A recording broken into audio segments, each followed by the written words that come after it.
ว้ถึงไม่ได้ก็ได้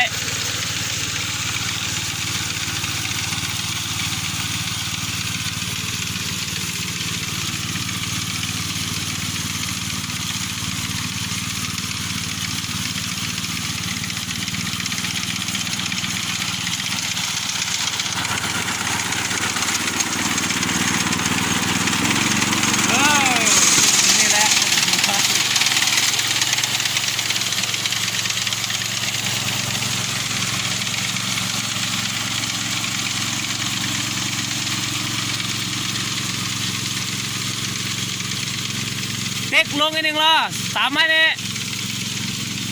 เอาชุดแขนเนี่ยพอดีเนี่ย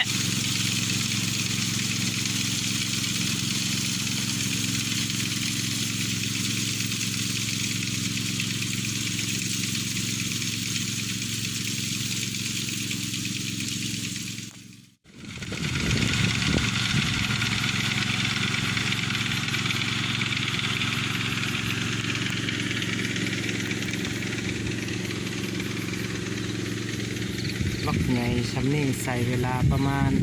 20 นาที